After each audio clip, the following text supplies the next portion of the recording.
Nesse episódio do Prosa em Rede, nós vamos falar sobre a educação à distância. Estamos aqui com o Rafael, da série MEC, e com duas representantes de institutos federais.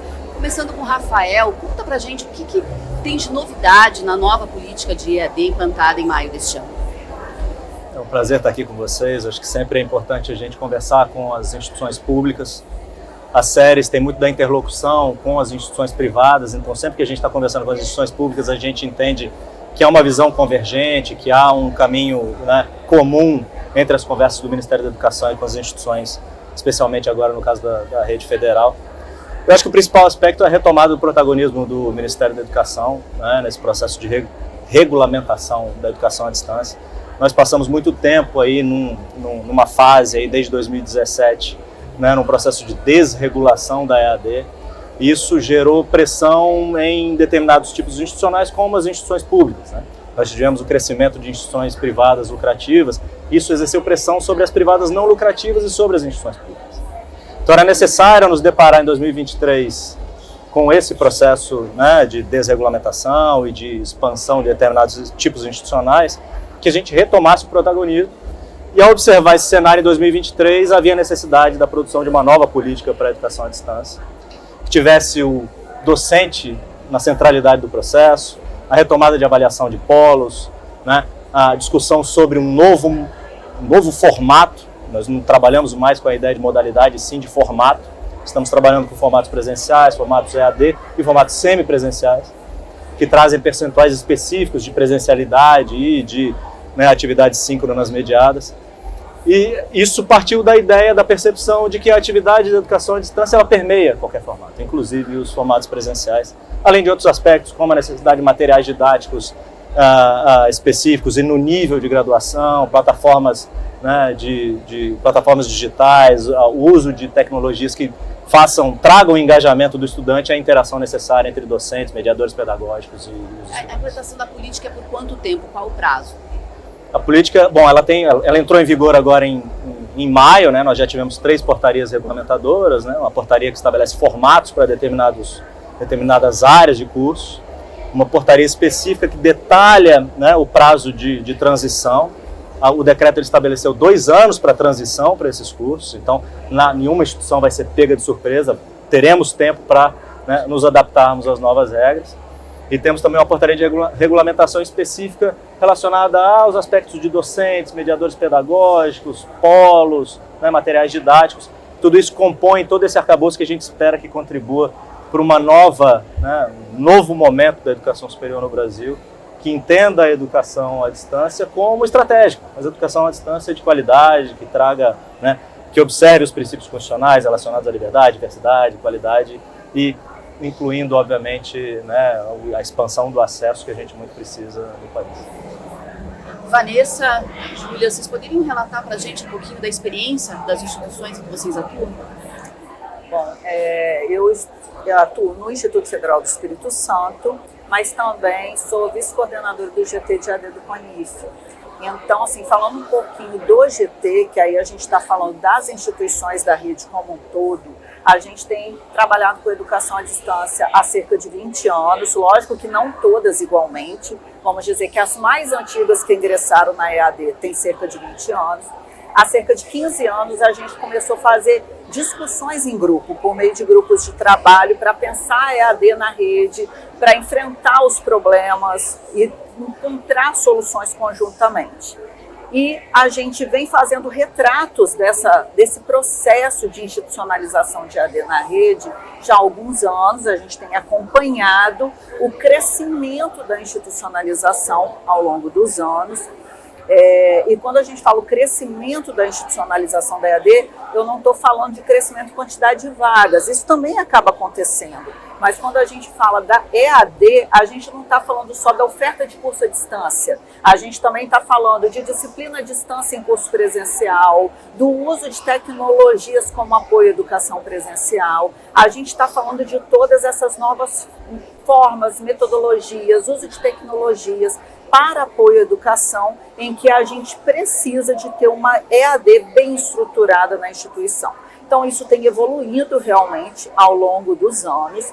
Mas já que a gente está falando de regulação, né, Rafael? A gente teve uma regulação, vamos dizer, positiva agora, em termos da educação à distância, que trouxe uns amparos, inclusive para a gente das instituições públicas, mas a gente vem passando por algumas regulações que não foram tão positivas assim. Falo não estão sendo porque algumas ainda estão vigentes, e uma delas que nos atinge especificamente a rede federal, uma portaria da CETEC, que é a 713 de 2021. Essa portaria, ela nos traz uma limitação de crescimento do núcleo gestor de AD da instituição. A portaria trata sobre várias outras coisas, mas ela tem um item especificamente referente a centros de referência, que ela limita o crescimento. E desde o momento em que essa portaria foi emitida, a gente pela primeira vez viu um retrocesso no processo de institucionalização na rede federal. Então, lógico, é uma luta nossa do GT de AD trabalhar para tentar reverter esse retrocesso. E um exemplo é a minha própria instituição. A gente está hoje numa situação, de certa forma, instável, né? Um pouco insegura, porque nós estamos sendo impedidos de crescer e mesmo de nos manter.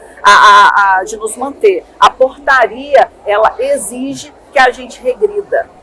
Só que a gente tem resistido, porque isso seria um prejuízo enorme para a instituição e para a sociedade, né? Frente a um núcleo gestor de AD lá no IFES, representado pelo CEFOR, em que nós apoiamos toda a instituição na oferta de educação à distância, uso de tecnologias na educação, qualificamos os professores e atuamos com pesquisa e extensão. Então, a gente tem profissionais qualificados pesquisando e buscando as melhores tecnologias e metodologias para melhorar a educação.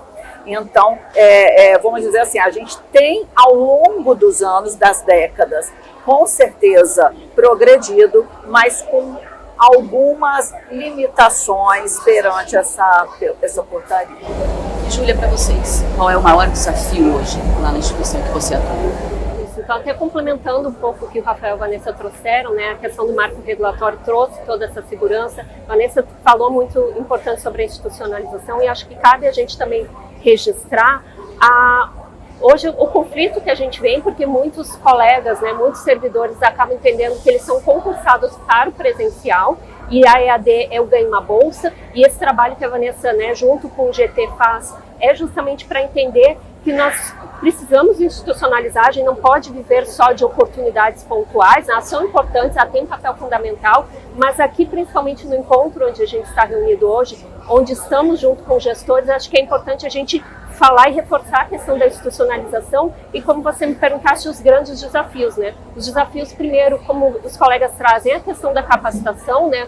Nós, enquanto servidores, viemos de trajetórias que muitas vezes a gente não teve uso de tecnologias, de ambientes virtuais, não fomos preparados porque a gente não teve exemplos que trouxeram isso. Então tem a questão disso. Muitas vezes a questão da regulação, as pessoas têm um pouco assim, poxa, mas estão querendo me impedir a minha liberdade, mas não, é justamente para a gente ter parâmetros e poder fazer uma educação de qualidade. Então, hoje para nós o grande desafio é a capacitação, é entender que a gente precisa respeitar os marcos regulatórios, é entender que quando eu vou para um ambiente virtual não é igual eu faço no presencial, é uma qualidade diferenciada. Eu uso uma frase que para mim é muito importante: a EAD, ela escancara o que eu tenho de excelência no presencial e o que eu tenho de pior no presencial. Então, muitas vezes a gente, enquanto estudante, já passou por várias situações, né? Enquanto alunos ali de professores que dividiram o trabalho e cada um apresenta uma parte do livro, teve aqueles professores que foram extremamente criativos, então tudo isso agora